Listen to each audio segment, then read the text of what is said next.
É meu privilégio poder continuar o nosso estudo no livro do profeta Daniel, e o tema de hoje, baseado no capítulo 5, é Da Arrogância à Destruição.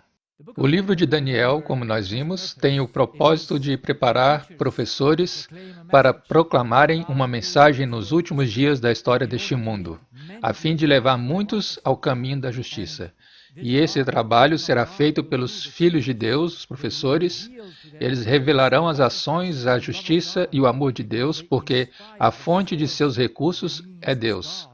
E devemos usá-los e, através disso, provar que estamos conectados a Deus. E existe a lei fundamental de Deus, a abnegação, que deve ser a norma para toda interpretação. E existem dois tipos de informações: as que são evidentes, como a lei, como as coisas que são evidentes, a maneira que elas são construídas, a maneira como funcionam. Você só precisa de conhecimento para entendê-las, conhecê-las, pois são evidentes. É evidente como é a estrutura do ser humano, como funcionamos, quero dizer, a estrutura do funcionamento, porque funciona de acordo com a lei. É evidente que funcionamos com amor e sustentamos o funcionamento através dos meios que obtemos fisicamente para o corpo. Então, as coisas evidentes não precisam de interpretação. Mas tudo que você lê, tudo que você ouve, tudo que você vê, cheira e assim por diante deve ser interpretado. Se não é uma coisa evidente, há uma imagem que você vê. É por isso que quando lemos a Bíblia, a palavra de Deus nos foi dada para extrairmos as informações dela. E para isso precisamos da lei. Se tivermos a lei, não chegaremos à mesma conclusão, mas a conclusão de cada um será complementar a conclusão do outro. E todas se juntarão como um quebra-cabeça e teremos uma imagem inteira que não terá contradição. Então, vamos ver o capítulo 5 de Daniel. Nós vemos aqui que Belsazar fez um grande banquete com 1000 nobres do seu reino. É um banquete de adoração aos ídolos. Ele usa os vasos do templo de Jerusalém para adorar os seus próprios ídolos. Em um estado de embriaguez, ele está contra Deus e diz: vou provar a Deus que sou maior do que ele, eu vou usar os seus vasos que foram feitos para o seu culto, no meu próprio culto. E Deus escreve o seu julgamento na parede daquele palácio. Deus traz um claro julgamento para aquilo. E o rei, que estava em completo prazer, fica pálido e assustado num segundo. Ele traz todos os sábios para interpretar a inscrição, mas eles não conseguiram. E então ele traz mais tarde Daniel por recomendação de sua mãe. Daniel deu a mensagem que era Mene, Mene, Tekel, Ufasim, e ela dizia: Mene, Mene, o seu reino foi contado, isto é, foi julgado, e acabou, e o julgamento é final. Tekel, você foi pesado na balança e achado em falta. E Ufasim, o seu reino foi dividido e dado aos medos e os persas. E naquela noite, o rei foi morto. E essa é a visão geral do capítulo. O que chamou minha atenção e que eu gostaria de falar é o discurso de Daniel sobre a escrita na parede. Daniel foi chamado e, a partir do verso 17 do capítulo 5, ele diz: Então Daniel respondeu e disse perante o rei: Fiquem para ti os teus presentes, e dá as tuas recompensas para outro. Eu, contudo, lerei o escrito para o rei e lhe farei conhecida a interpretação. Ele não queria recompensa pela interpretação, porque o rei havia prometido, você sabe, uma grande recompensa. Ó rei, o Altíssimo Deus deu ao teu pai Nabucodonosor um reino e majestade, e glória e honra, e por causa da majestade que lhe fora dado, todos os povos, nações e línguas tremiam e temiam diante dele. A quem queria, matava. A quem queria, mantinha vivo. E a quem queria, erguia. E a quem queria, derrubava. Porém, quando elevou-se o seu coração e endureceu-se a sua mente em orgulho, ele foi deposto do seu majestoso trono, e tiraram-lhe a sua glória. E ele foi retirado dentre os filhos dos homens, e o seu coração tornou-se como dos animais, e a sua habitação foi com os jumentos selvagens. Alimentaram-no com grama, como bois, e o seu corpo foi molhado como o orvalho do céu, até que ele soube que o Altíssimo Deus governa no reino dos homens, e estabelece a quem ele quer. E tu, seu filho, ó Belsazar, não tens humilhado teu coração, embora soubesses tudo isto. Porém, te levantaste contra o Senhor do céu, e trouxeram-te os vasos da sua casa diante de ti. E neles beberam vinho tu e teus nobres, tuas esposas e tuas concubinas. E tu tens louvado os deuses de prata e ouro, de bronze, ferro, madeira e pedra, os quais não veem, nem escutam, nem sabem, e o Deus em cuja mão está o teu fôlego, e de quem são todos os teus caminhos, tu não tens glorificado. Esse discurso é um discurso interessante por diferentes aspectos. Primeiro, em vez de explicar o que está escrito na parede, Daniel explica o motivo da escrita na parede. Mas antes que Daniel explique o motivo da escrita na parede, ele faz essa introdução. Ele quer dizer para todas as pessoas ali por que aquela escrita apareceu na parede. Eu penso que é importante, quando somos solicitados a dar uma razão para a nossa fé, quando nos pedem para dar uma razão do porquê as coisas são como são, deveríamos ter isso, quero dizer, quando alguém vem e diz, olha, Deus é apenas um ditador, ele faz o que quer, então, por meio da lei, poderíamos explicar como as coisas funcionam. E eu já compartilhei isso antes, na outra apresentação, não vou repetir novamente, mas precisamos saber de que maneira Deus dá o reino e tira, e como todas as coisas funcionam. Se você não souber isso, não poderá entender como Deus fez ele e o seu pai reis. Então, quem faz os reis da terra? Quem dá autoridade? Quem permite que o mal aconteça? Deve ser Deus. E dessa forma ele dá. Então, Deus fez você rei, e se ele fez de você um rei, você é responsável diante dele, porque você usa os recursos dele e você foi criado para ter um propósito. Se você usar mal os recursos de Deus para o propósito errado, então você prestará contas disso. E sim, seu pai foi humilhado porque o seu orgulho se tornou visível. Sim, você nasceu como seu pai, nasceu com essa identidade errada, não tinha escolha para isso, mas você viu o exemplo de seu pai, como ele foi humilhado por 7 anos. Deus fez isso. Então, às vezes, ele usa longos períodos de tempo para deixar algo claro, porque somos difíceis de entender como as coisas funcionam. E se é difícil para você entender como as coisas funcionam, é porque estamos começando a aprender. Por isso que Deus leva mais tempo para nos ensinar essas coisas.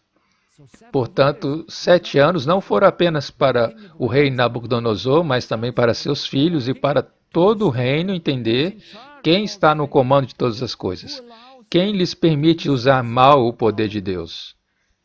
E a hora vai chegar, o julgamento virá. Ele, no entanto, disse Daniel, ignorou sua dependência de Deus. Há um grande desconhecimento hoje de que todos nós somos espiritualmente dependentes de Deus e somos espiritualmente independentes dos outros. Mas provamos pela nossa maneira de agir que o nosso espírito está ligado aos seres humanos, que ele deseja algo dos seres humanos.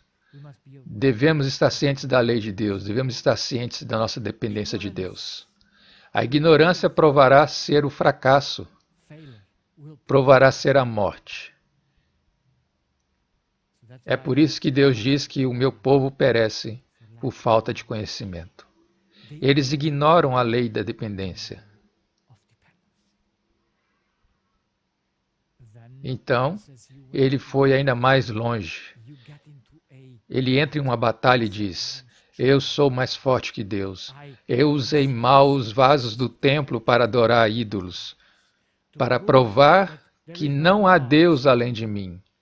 E então Daniel termina. Antes que ele explique o que estava escrito, esse é o final do seu discurso. Ele diz: o Deus em cuja mão está o teu fôlego e de quem são todos os teus caminhos, tu não tens glorificado.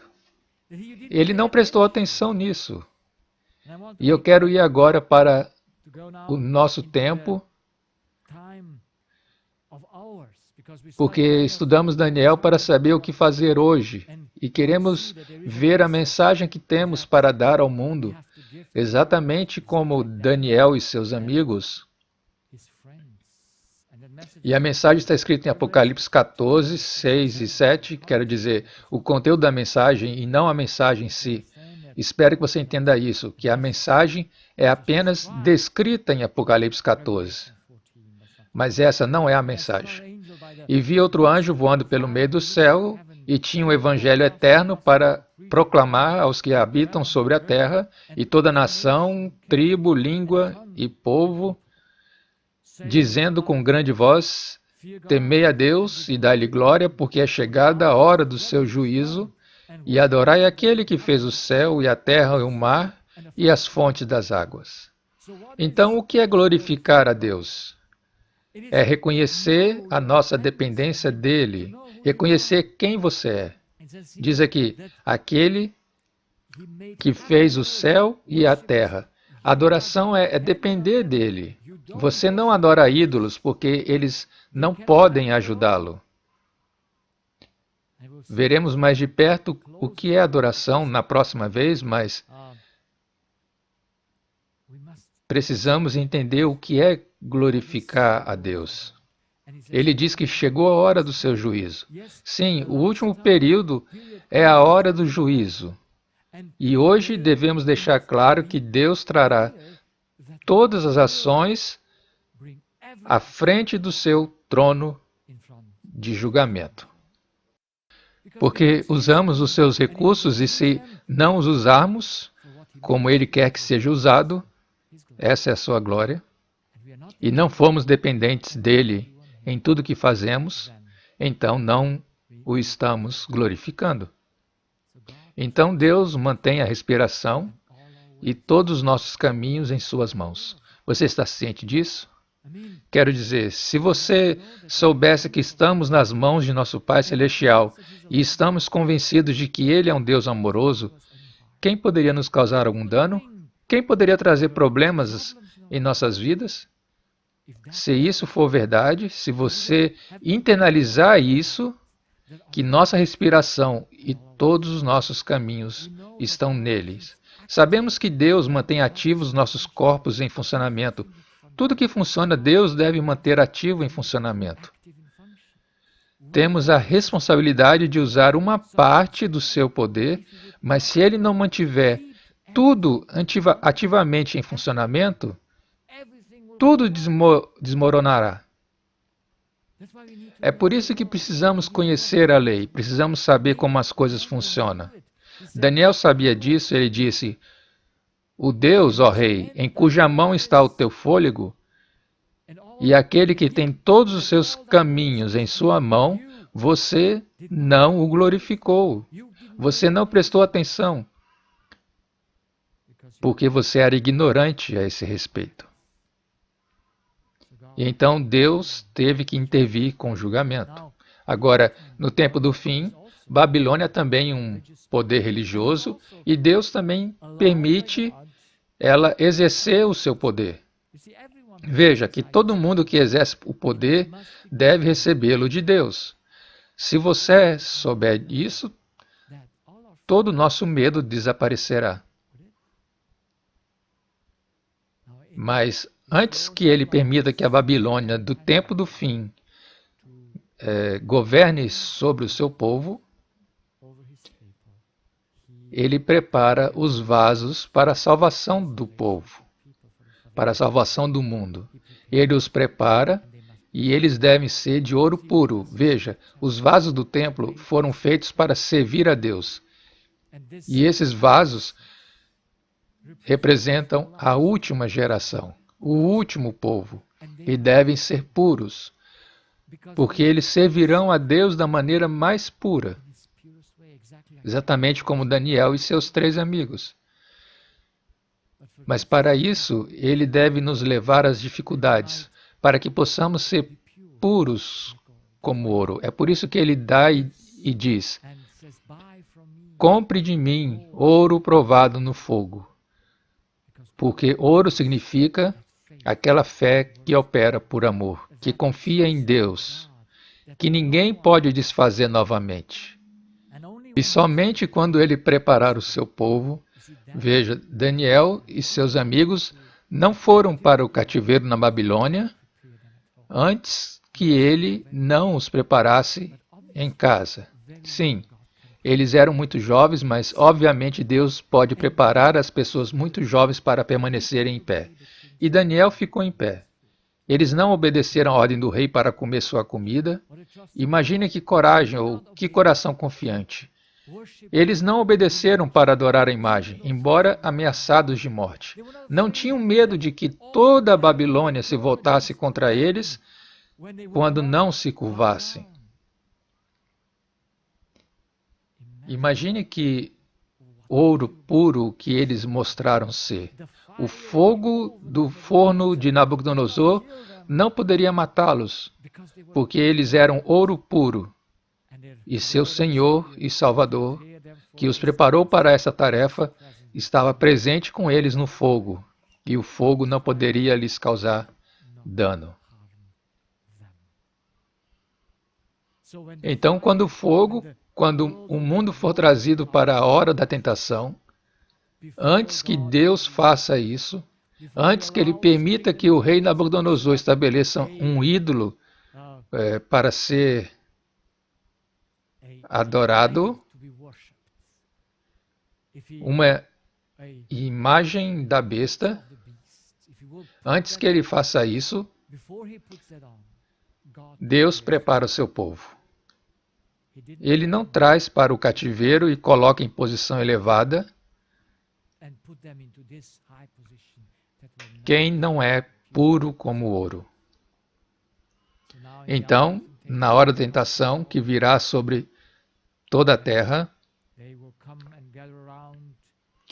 quando eles vierem e se reunirem ao redor do seu povo, Deus desviará a atenção como ele desviou de Nabucodonosor através dos 3 jovens, aqueles 3 jovens fiéis. Ele desviou a atenção do rei Belsazar com a escrita na parede. E ele direcionou todos os olhos para Daniel, seu servo. E da mesma maneira, quando as coisas pioram na terra, ele direcionará todos os olhos e todos os ouvidos dos habitantes dessa terra para os seus vasos de ouro. que tem uma mensagem para proclamar. E essa mensagem é a origem dos homens, sua identidade, e a dependência de Deus, que é a lei. Eles nunca podem ser julgados se eu não sou dependente de Deus, se eu não estou sujeito à lei. É por isso que estamos vivendo na hora do julgamento. E é por isso que eu disse que as mensagens dos 3 anjos não é a mensagem em si mesmo. Porque onde é que você vê Cristo aqui no verso 7? Você não vê. Agora, não podemos levar ninguém a Cristo antes de tornar conhecida a necessidade do homem. É por isso que, na hora da tentação e na exposição da origem do homem, mostramos por que a doença vem e mostramos a lei, como ela funciona. Isso fará que a próxima Babilônia descubra as mentiras da ciência, as mentiras da religião. Todas as mentiras que nos infestam serão descobertas. Através de quem? Através dos vasos de ouro, que proclamam quem somos e colocam a lei de Deus no centro. Mas como estamos longe disso? Não sei quando Deus fará isso, mas Ele certamente provou em Daniel que Ele não precisa de muitos, mas Ele precisa de alguns. E espero que você queira estar entre eles, como eu quero estar entre eles. Agora, é do interesse de Deus reunir todas as pessoas para adorar o ídolo, porque Ele permite que isso aconteça para que possam ver bem. Ele permite que eles façam a imagem da besta e que todos sejam forçados a se curvar. Deus não está no controle disso, é claro, e então eles dão um passo adiante, forçam, e quando ele finalmente chega ao ponto em que os vasos puros não podem ser forçados a obedecer uma imagem e adorar o seu próprio ídolo, eles lutam contra eles. Querem perseguir e matar seus vasos. Mas exatamente na hora em que eles pegaram os vasos de Deus, em sua embriaguez, para provar que são mais elevados que Deus, naquela meia-noite veio a mão e escreveu aquelas palavras. Exatamente o mesmo acontecerá naquela hora, no dia marcado, quando eles matariam, quando usariam mal os vasos de Deus.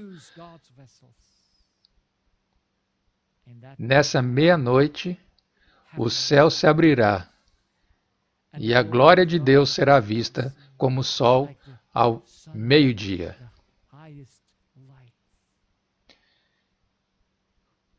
E então Deus falará como um trovão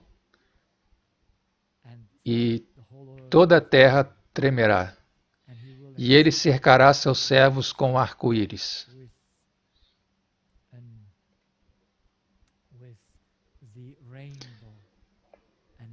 E ninguém jamais poderá tocá-los, porque eles são dele. Naquela noite, toda a Babilônia será destruída. Você pode ler em Apocalipse 18. Em muito pouco tempo, em 1 hora, vem a destruição completa de todo o Império Babilônico, que é todo o mundo. Naquela noite, todo mundo verá o que é confiar em humanos. Vamos entender isso melhor. Todos nós nascemos nessa terrível mentira e assim obtemos o amor de nossos semelhantes. Queremos justiça deles e por isso Deus deve nos trazer dificuldades para podermos ver essa ligação pecaminosa, para podermos ver que estamos ligados a seres humanos em vez de a Deus. Ele deve nos levar a esse ponto e, portanto, ele trouxe os 3 amigos e eles mostraram que não estavam confiando nos seres humanos. Eles aplicaram a cruz em suas vidas e eram apenas dependentes de Deus e que seguiam apenas a Ele. Veja, seremos testados em nossos relacionamentos. Seremos testados se confiamos em nossa mãe ou pai, se confiamos em nosso cônjuge, ou se confiamos em nossos filhos, se confiamos em nossos pastores, se confiamos em nossos líderes na igreja, se confiamos em um sistema, se confiamos em nós mesmos, ou se confiamos em Deus. Essa será a batalha. E se Daniel tivesse confiado em um outro ser humano, ele não representaria Deus. Ele teria comido a comida do rei, mas ele se desqualificaria para ser um servo do Altíssimo. Assim, desde a primeira infância até a velhice, veremos isso na próxima semana, ele permaneceu fiel porque ele conhecia a sua ligação. Ele conhecia a lei, que devemos estar conectados a uma fonte. Nenhum homem pode não estar conectado espiritualmente. E essa conexão é a identidade. Se a verdade é a minha identidade, confiarei em Deus, e tudo que eu fizer será justo. Mas se eu pensar em meu coração que eu sou Deus, eu colocarei minha confiança em ídolos, nos seres humanos, em animais, e farei injustiça. E como Deus provará se ainda estamos em pecado ou não? Se confiamos em alguém em vez de Deus, como Ele vai provar isso? Pelas dificuldades que Ele traz em nossas vidas. Desde a minha conversão há 16 anos e meio atrás, estou continuamente nesse processo em que Deus quer refinar meu coração, onde Ele quer tirar essa coisa terrível que dói, porque a morte dói, porque colocamos nossa confiança nos seres humanos e assim eles fazem algo errado para que você veja que você também está errado. É por isso que no Sermão da Montanha Jesus diz que se você revidar aquele que te bater, estará fazendo injustiça. Se você pagar a injustiça com injustiça, você é igual a ele. Você é dependente de humanos. Se você não deixar quem rouba o seu casaco levar também sua camisa, então você é injusto como aquele que está te roubando. Se você não pode percorrer 3 quilômetros quando alguém o forçar a percorrer 1 quilômetro, você depende deles. Você depende deles e irá destruir a si mesmo, provando que é um crente em seres humanos, provando que é um adorador de homens. Graças a Deus porque Ele traz dificuldades. Graças a Deus porque existe uma enorme quantidade de pessoas que estão por aí e que nos fazem mal. Agradeça a Deus porque eles vêm até nós para que possamos ver se confiamos neles, queremos algo de um humano para nós mesmos ou somos livres. Espero que entendamos a questão, porque existe apenas um pecado. O pecado é confiar em outra pessoa e não em Deus.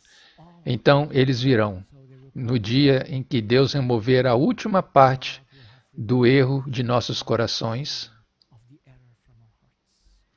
lavando-nos através de dificuldades. E quando estivermos estabelecidos completamente na verdade, seremos vasos de ouro.